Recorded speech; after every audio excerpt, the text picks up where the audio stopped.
Ignacio Cuellar Castillo y mi número de matrícula es la UVNL 029652 y estamos en el proyecto integrador de la materia Ambiente de Negocios Internacionales.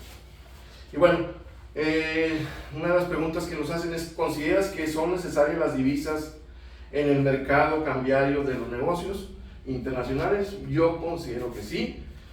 ¿Por qué? Porque los tipos de cambio pueden fluctuar considerablemente en el mercado cambiario, lo que puede afectar el valor de las transacciones internacionales. Entonces, al usar divisas, las empresas pueden protegerse contra los riesgos del cambio mediante el uso de instrumentos financieros como los contratos a futuros y las opciones, de tal manera que protegen contra riesgos de un cambio. El intercambio de divisas permite realizar transacciones internacionales sin tener que intercambiar dinero en efectivo. Son uno de los puntos que hay que considerar en el mercado cambiario de los negocios internacionales. Y bueno, otras preguntas que nos hicieron: ¿crees que los puntos en que se basan para darle valor a cada moneda en el ámbito internacional son favorables para todos los países? No creo, algunos sí, pero no creo que beneficie a todos por igual. De hecho, es una desventaja para ciertos países que están en pleno desarrollo o que se encuentran en crisis.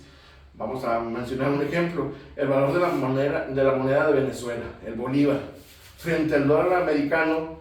Pues existe un abismo muy grande en el valor de las divisas, ¿no?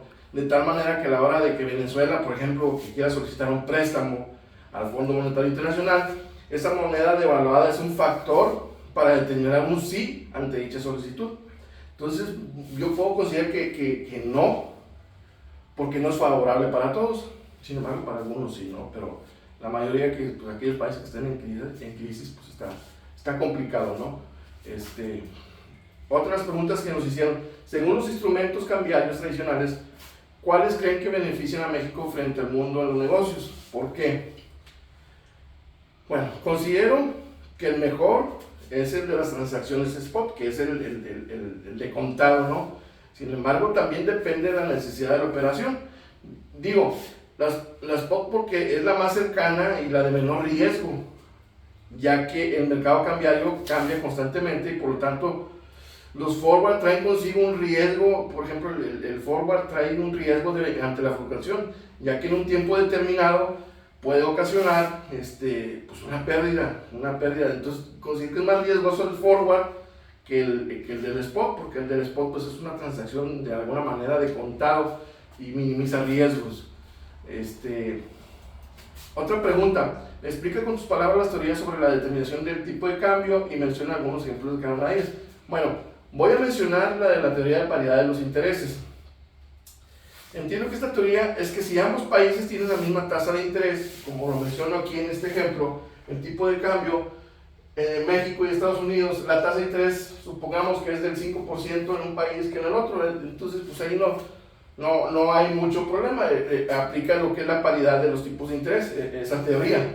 Pero supongamos que la teoría de paridad, en este caso el interés es del 9% y el 5% en México y en Estados Unidos respectivamente, pues ahí ya no aplicaría tanto esa teoría, porque tuviéramos en todo caso pérdida de inversiones.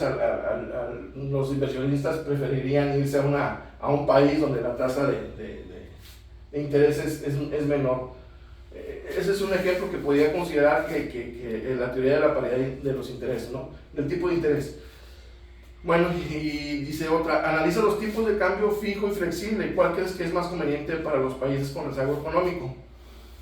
Pareciera que el fijo te proporciona estabilidad, te proporciona seguridad y te asegura, entre comillas, frente a un tipo de cambio flexible,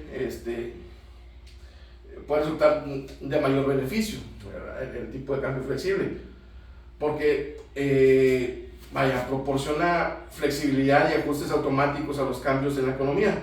Pero por otro lado existe la incertidumbre de un colapso en el tipo de cambio. Entonces, pues bueno, creo que pudiera ser ese el tipo de cambio flexible que mayor beneficio le otorgue a un país que esté en un país con rezago, pues. Bueno, ¿cuáles crees que serían las consecuencias de no existir un Fondo Monetario Internacional? Es bien fácil: crisis. crisis, una desestabilización en las economías es lo primero que ocasionaría. Había abusos, creo yo, de mi parte, que había abusos de otros países que se encuentren en un poder económico rico. Ellos impondrían sus reglas y políticas para adquirir todavía mayor poder. Por ejemplo, este organismo, que es el Fondo Monetario Internacional, es el que otorga los préstamos a los países que se encuentran en crisis. Entonces, si no existieran, pues no habría esos recursos emergentes que otorga el organismo. Por lo tanto, ese país en crisis pudiera contagiar a los que dependen o a con los que tienen economía, intercambios comerciales. A lo mejor pudiera contaminar a esos países de esa crisis, y esa crisis lleva a otro, y ahí entonces se crearía una crisis mundial. Yo creo que ese es el primer punto a considerar en caso que no existiera el Fondo Monetario Internacional. Pues bueno, es todo. Fueron muchas preguntas para tan poco tiempo, pero es lo que puedo concluir de esta materia. Muchas gracias.